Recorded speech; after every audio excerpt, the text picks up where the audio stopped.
Hola amigos y Dios bendiga. Hoy vamos a hacer una pequeña lectura comprensiva de la Biblia otra vez. Vamos a leer hoy en el capítulo 22 del libro de Lucas. Capítulo 22 del libro de Lucas. Y vamos a leer, aquí dice, vamos a leer desde el verso 1 hasta el verso 6. Verso 1 hasta el verso 6. Bien, y dice así. Estaba cerca la fiesta de los panes sin levadura, que se llama la Pascua. Bien. Y los principales sacerdotes y los escribas buscaban cómo matarle. ¿Matar a quién? A Jesús. Recordemos que ya ellos venían buscando la forma de cómo podrían matar a Jesús.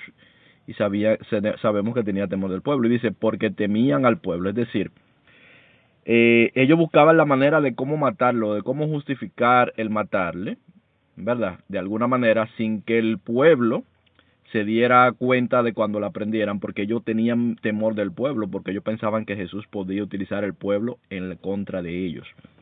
Sabemos que Jesús no iba a hacer eso, lo vemos cuando Él es presentado, que Él lo dice muy claro, porque Jesús no viene en esa tesitura de la guerra. Bien, entonces dice, verso 3, y entró Satanás en Judas, por sobrenombre Iscariote, es decir, Judas el Iscariote, el cual era uno del número de los 12. Bien, Judas era uno de los 12, de los 12 principales discípulos llamados apóstoles. Bien, entonces Satanás entró en él, dice la palabra. Ya a partir de aquí, cuando se refiere a él, se está refiriendo a Satanás, que es quien está haciendo su obra, por medio de Judas. No Judas, sino Satanás.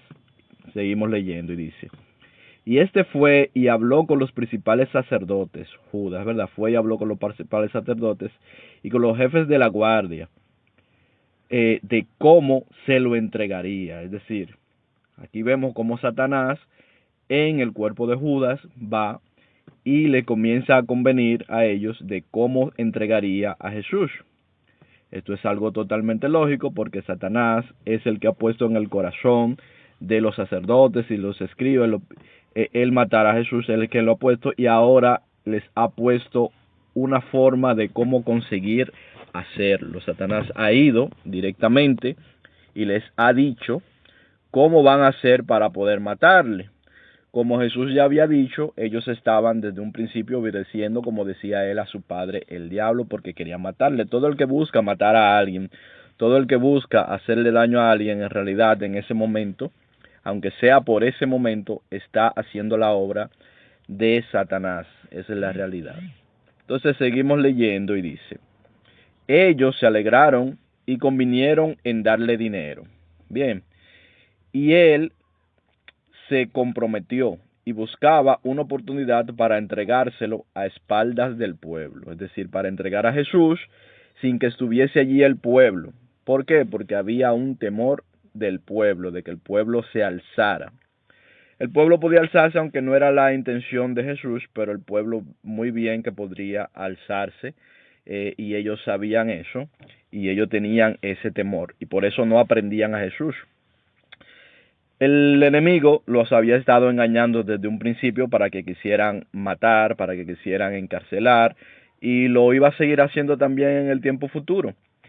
Y ya aquí vemos cómo directamente el enemigo entra en Judas y utiliza a Judas para ir y darles claramente un plan de cómo van a ejecutar aquello que el enemigo quiere que se ejecute, que siempre es matar, destruir, mentir, padre de mentira, homicida desde el principio. Amén, gloria a Dios. Entonces, esto es lo que sucedió. Así fue como fue entregado Cristo en aquel momento. Entonces, esta es la cuestión. Lo importante de este texto que tenemos que aprender, entiendo, en este momento, es eso que vemos como el enemigo engaña a los hombres. Y si es posible, utiliza personas que están en una posición, porque entendamos que Judas estaba en una posición muy cercana a Jesús, y ya el enemigo lo venía engañando, el enemigo venía engañando a Judas por medio de la codicia con el dinero. Sabemos por el libro de Juan que él tomaba de las ofrendas.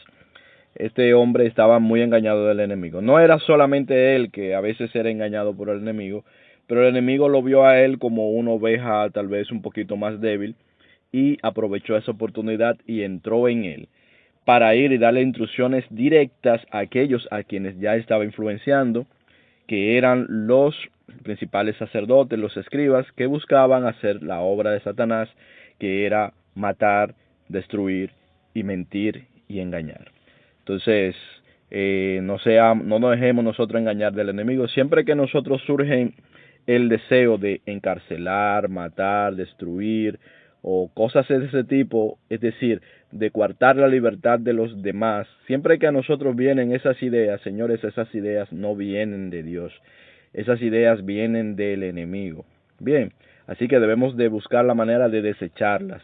Y aun si se nos hace difícil desechar ciertas cosas, como por ejemplo el aborrecer a alguien, que esas son ideas que también vienen del enemigo, debemos de pedir a Dios que sea Él que venga y con su espíritu limpie nuestra mente, limpie nuestro corazón para que esas cosas salgan de nosotros, porque efectivamente son cosas, a veces tenemos deseos que no vienen de Dios, señores. Eso es una realidad que todavía como seres humanos nos sucede y puede que nos suceda por bastante tiempo, pero no podemos conformarnos a eso, sino tenemos que al Señor, con nuestro Señor, nuestro Redentor, con su Espíritu, ir superando estas actitudes y estas cosas para que no seamos presa del enemigo. Dice la palabra, no duerma, no dejes que caiga el sol